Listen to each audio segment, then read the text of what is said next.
When you draw, it's usually best just to stay in one spot all the time, because if your head's not moving around, you can sketch better. So I'm going to be moving around to try and get out of the way of the board from time to time.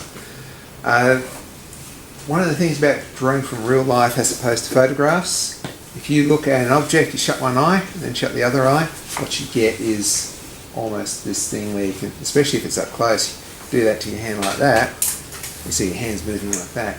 So you're looking at three-dimensional objects, you're kind of looking that way at them, and that will give you a whole new field of problems. So people who draw from photographs have got a machine to do half the job for them. To give you an analogy, if you go to the gym and you're on a treadmill, yeah, okay, you're really good at running on a treadmill. Now go do a cross country and see how you go. The whole thing's uneven, and you've got to go uphill and down a hill and sideways, and you've got to be careful not to trip on things. And so taking photographs is a bit like the treadmill. Okay, yes, you will improve your skills by copying photographs, but the job's already done for you. Already you've got a machine to translate 3D into 2D, and now all you have to do is translate what the machine's already done for you. So that's why, especially the first couple of years, I try and encourage everybody not to use photographs but to draw from real life every chance they can. It will improve your depth perception, and a lot of artists who copy from photographs have bad depth perception, also have bad posture, because they're like this all the time. There's Reagan there, who does a bit of boxing, has probably very good depth perception because he has to sort of work out where things are. So sketching from real life will give you better depth perception, which will then translate into your artwork, which makes your art look a bit more alive. So photos can kill things because it's already been filtered once. That's another way of looking at it. The camera filters something and then you're drawing what's being filtered. Whereas if you're drawing from real life, you're drawing from the raw, basic source, and that will come through in your work as well. And your work may not be 100% accurate, and you don't worry about that. And here's one of the biggest problems. If you're really good at being a photocopier, at copying photographs, people praise you for it. Oh, such a great artist, all that. And if you're drawing from real life, it might not look as great, and you're not going to get as much praise, and that's where you got to sort of push through that and still do something good. And at the end of the day, it feels so much more satisfying than having something handed to you, as the camera does, to you doing that hard work and you translating something 3D to 2D. Alright, sketching. I'm going to quickly sketch this, and I will, as much as I can, try and break it down. If you guys can't see, you can really stand up and go over here, wherever you can see. Like I say, I'm in the way, so maybe sort of head around a little bit. And I'll try to break it down as best I can. Part of the problem I have is muscle memory, in that I will just launch into sketch something and I have to stop. Oh, hang on, what am I doing here? So I can tell people what I'm doing. After years of sketching, you just go muscle memory. Muscle memory is a good thing. Sketch and sketch and sketch until you got muscle memory, and half the job's done before you even start engaging your head. So talk about muscle memory later on. Let's start the sketch. I'm going to just have a quick glance at it. Guess I'm just chucking in a few lines here. So what I've got is a bunch of geometric shapes. I guess that's how I've started, just a few scribbly things. I'm not going to get those perfect. Okay, this is the thing, I'm not perfect. And I'll draw something and it's not perfect. And so what I do is, just like anybody, I'll get there and think, okay, it's not perfect. But where the training comes in is I've trained my eye to see where it's not perfect. So I have to start with something. So I'll put something down. It's not going to be perfect, but it is something to start with. Alright, I'm going to probably look at this pyramid here a bit. Starting point in this shape. So I guess I'm just refining bits a bit here. There's some cool tricks you can do with angles and things, which I will also teach at a later date.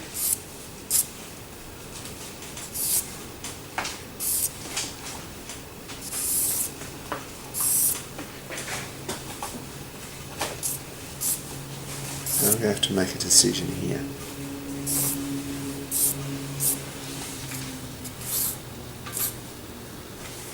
See, I'm sort of roughing in the pyramid which is closest to me.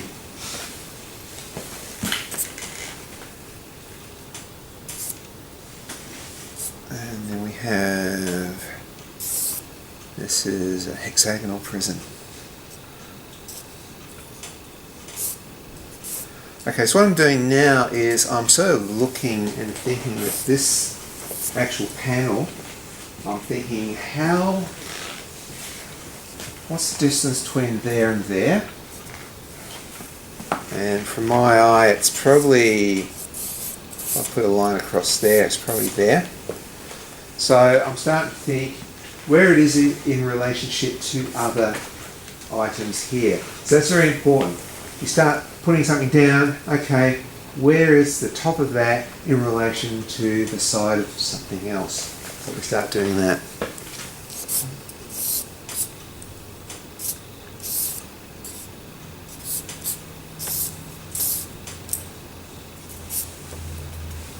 Just like that. Okay, I just did a correction there. I had that there, I've just darkened that in.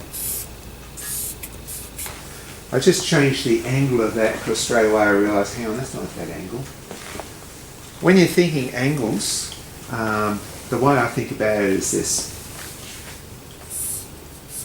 That's a right angle, isn't it? That's two right angles. So it's 290 degrees or 180 degrees. And that's 160 degrees all the way around. You've got four right angles. You break that down to 45 degrees. So a lot of people probably know this. So you look at an object and you sort of think, how does that differ from 45 or 90? Which what goes through my mind is, okay, is it 90 degrees or is it just off a little bit? And that's, again, training your eye. Something doesn't quite look right. What is the angle? Angles are always really good to know. Right, next. Start doing the top of that, and again I'm starting to look at these angles again. If I can get those angles pretty much right there. So home and hose with this. Yeah. And I'm going to cheat a little bit.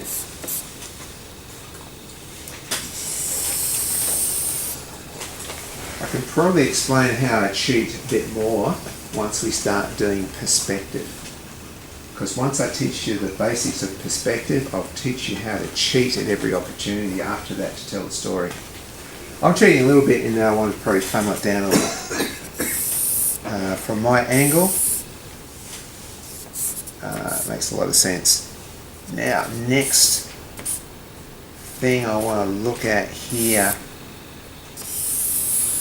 is what's called negative space. So I'm just going to highlight this bit here. So I'm highlighting that bit there.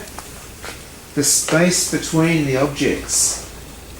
Always look at the space between the objects and think, what is that shape? What is the shape of the space between the objects? That will often help you when you're drawing.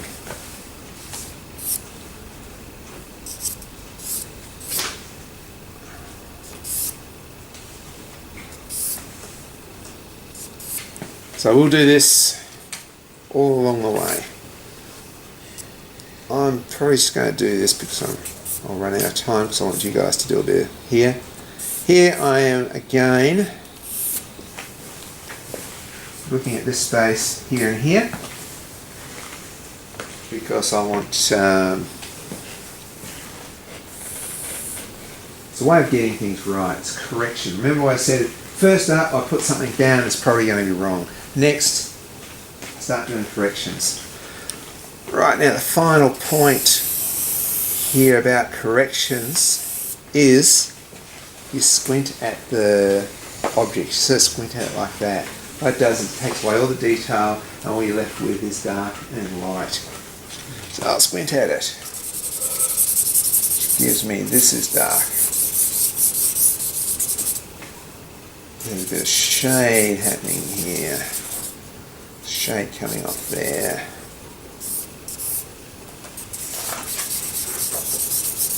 This is also, when I say dark, a grey tone.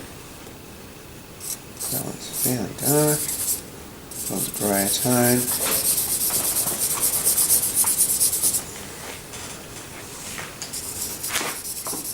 And I'm about to show you another little cheat move.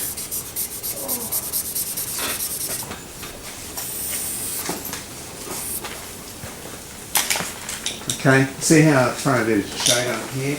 Here comes the cheat. What I'm going to do is throw a bit of shade in the background so the white stands out. It's probably not really a cheat, but makes things work a bit better.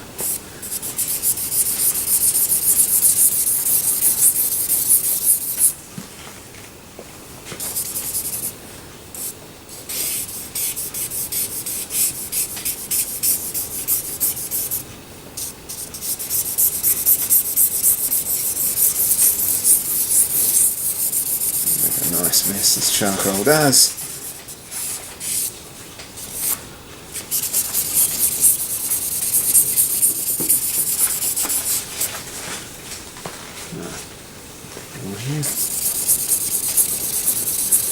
What this does is it makes the white bits look whiter. So you've got your white highlights here, they look a lot whiter now.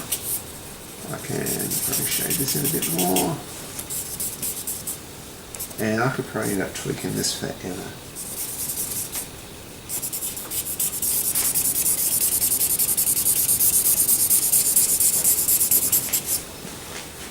So this is what I'd call, I'll go to a bit of grey here.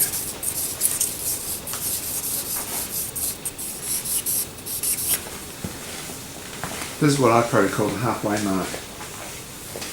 And then I'd probably just keep going until I've got it the way I want it.